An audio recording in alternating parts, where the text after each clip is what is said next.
Terima kasih pemirsa, Anda masih bersama kami dalam iNews Papua.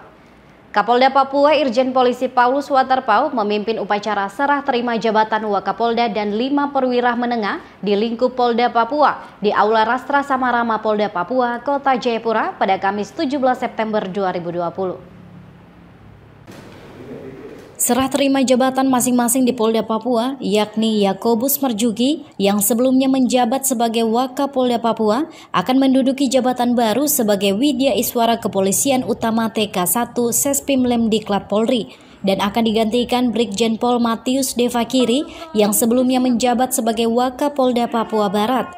Kombes Pol Petrus Patris Rudolf Renwarin yang sebelumnya menjabat sebagai Irwasda Polda Papua akan menduduki jabatan baru sebagai Wakapolda Papua Barat dan akan digantikan oleh Kombes Pol Alfred Papare yang sebelumnya menjabat sebagai Dirintelkam Polda Papua.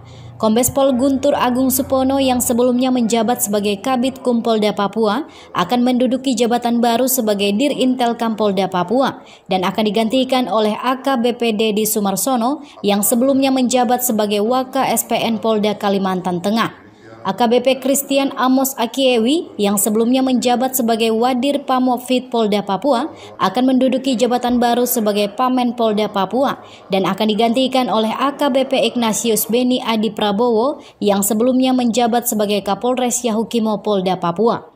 AKBP Deni Herdiana yang sebelumnya menjabat sebagai Kapolres Mambramo Tengah akan menduduki jabatan baru sebagai Kapolres Yahukimo dan akan digantikan AKBP Simon Sahureka yang sebelumnya menjabat sebagai Dirtahti Polda Papua.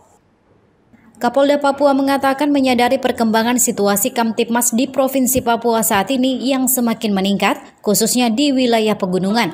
Karena itu Kapolda mengharapkan kepada para Kapolres di jajaran Polda Papua agar senantiasa terus membangun komunikasi kepada tokoh agama, tokoh masyarakat, tokoh adat dan organisasi yang ada pada wilayah masing-masing guna peningkatan keamanan menjelang pemilu kada serentak tahun 2020 di 11 kabupaten di Provinsi Papua.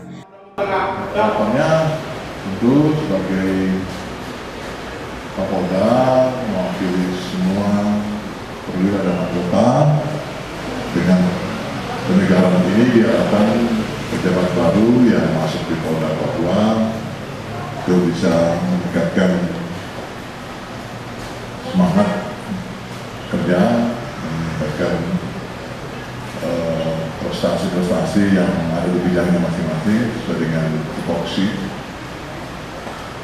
ya, tugas pokok dan fungsi masing-masing, guna membantu menggerakkan roda kepolisian daerah ini dan jajaran dengan baik. Freddy Nuboba, iNews Jayapura melaporkan.